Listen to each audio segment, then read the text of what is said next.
Okay. I know I did a little recording before, and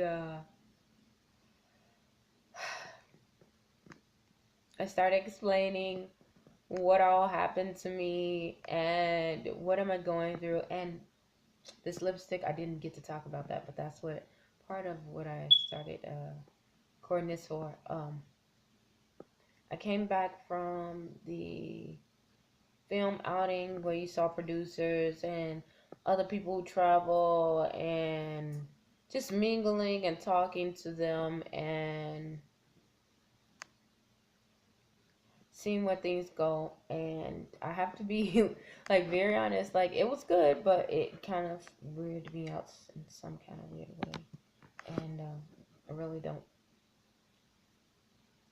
can't think about it right now. Like can't put my finger on it right now, but it's a little weird. But I have a lot of things just have changed, and I'm okay with it. Look, I'm okay with it. Okay.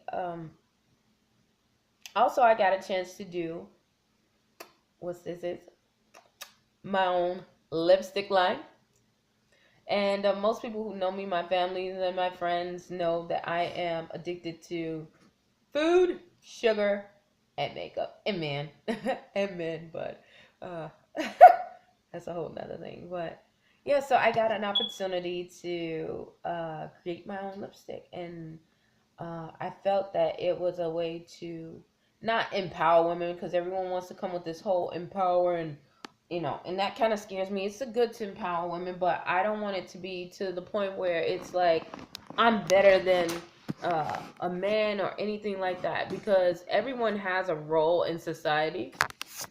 Thank you. Oh goodness. Okay. Everyone has a role in society that I believe everyone does, and we should all try to strive to do the best in society.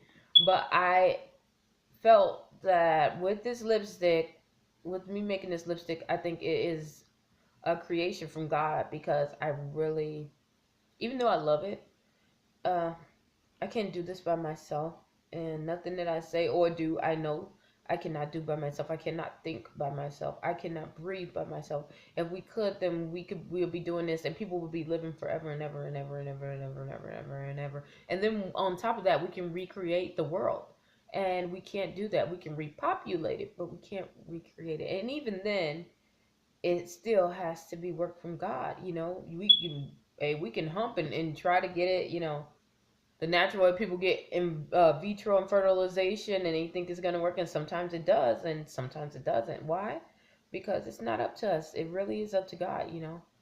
So anywho, yeah, I was able to take some time out, during a stressful time, which I thought was horrible and just fierce, and I couldn't do anything. And they, after I got hit, people, they didn't want to take me back to work. No insurance people really wanted to have me on the insurance because I got hit, and the livelihood of me dying and not making it through or being able to pay for it was really, really slim, which is crazy because God showed everybody that, hey, I got back up the same day, well, the next day, and was able to walk when they said I was not going to walk. It was going to take 6 months to a year to walk, and I wasn't going to be able to work. And I ended up working and working two jobs. So I took, and then when that time when I wasn't working, I took that time and I just prayed and I meditated. Sometimes I couldn't even like get up and just do anything because I was so depressed. I was so down, and people were like, "Oh yeah, depressed is bad." I went through a whole depression moment. Like I literally almost lost my mind because I'm like, I just got out of this situation with this abusive situation and then becoming homeless again after the third time.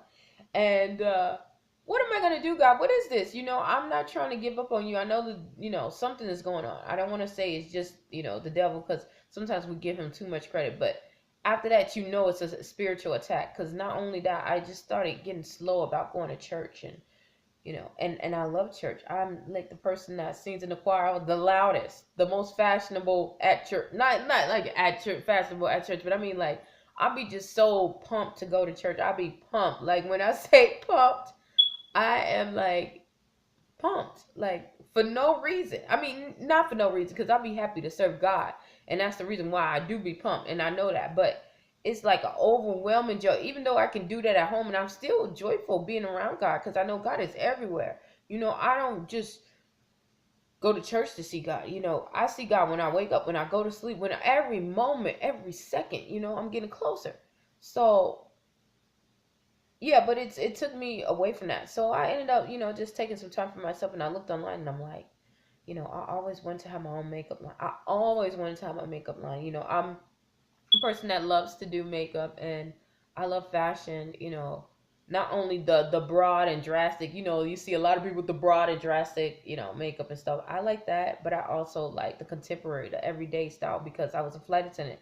We had to be very professional and very, punctual about what we wore. And even though sometimes we had to wear makeup or have people, which I was very fortunate that I do have smooth skin and I do have, a nice complexion to me. So I just had to worry about makeup, but you were required to wear makeup, mascara, and blush, and blush was something I never used ever. So once I started learning how to use blush, it was just like, okay, because I have defined cheekbones and dimples and all that. So, uh, yeah, so once I just started doing it, I got hooked, and I was like, I want to do this one day. Just even if I'm like 92 years old, I want to create makeup. And so I got that opportunity, and I created a line, and it's called Bubble Eye Blowfish. And the reason why I called it Bubble Eye Blowfish is because when I was younger, I used to get teased so much for my eyes, how big my eyes are. Oh my God, your eyes are so big. And your lips are so big, like you ate watermelon all day and all this. And it's like, okay. And I used to cry. And back then it was like the big lips were out of style. And it was this Asian lady, and she was talking about, I remember because it was after a commercial of watching In Living Color. I love In Living Color. Okay, I loved In Living Color when I was a little kid. I wanted to dance with me. But anywho, so this woman, they was talking about her eyes, and she was trying like Asian, and the slant eyes and the small lips were coming back in, and she was like, I used to be teased with that, and everyone talked about it, and they like, oh my God, that was like, she was so gorgeous, and big lips are ugly, and this and that. And when that happened, it was just like, okay, just tucking your lips like that and squint your eyes, and it's like, oh my God, but then I can't see. Then I would go and I would squint my eyes to try to like look,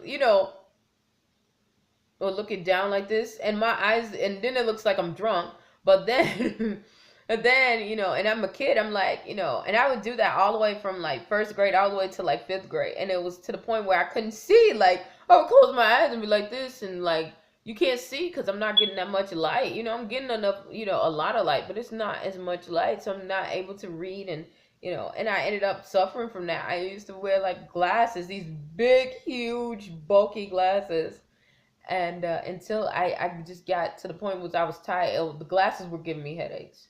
Because then after that, you just like, you can't see because you're still squinting and you're trying to be cute, and you're like, and you're doing this, and it's like, okay, I need to get up and just, and I was done, and I threw those glasses like away.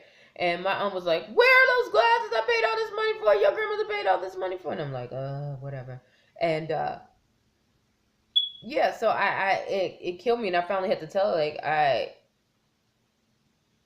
I'm I can see. Like, I didn't really tell her like why, but I opened my eyes, and they're like, yo, big ass eyes, like that kind of thing. So it hurt me. A lot of people always talk about, oh, you got crocodile tears, or big eyes, big super, super cool lips, just crazy stuff. So me making this line was not only an uplifting and inspiring thing for me. Uh, it was a way, a tunnel, and an avenue for me to show other people and other women that it is okay to be different. It is no way that God, being who He is, being so infinite, like being so omnipotent, being everywhere, being everything, can create all these different people and expect us all to be the same and have the standard as the same. That's crazy. That's crazy. We are all different. Whether you have big lips, small lips, big eyes, little eyes, squinty eyes, slant eyes, cross-sided eyes, crooked eyes, chipped lip, chipped tooth, you are still beautiful. You are still you, and nothing else can take that from you. There are people that love you to death, and there are going to be people who hate your guts, okay? And I've learned that. The best thing to do is to love yourself and just radiate love from yourself. Okay, love yourself. I love God and I love myself. And through him I love myself, because I have some flaws. And understand you're gonna have flaws. But through him you are okay. And that's what I have through my lipstick, just to inspire people. You can do anything.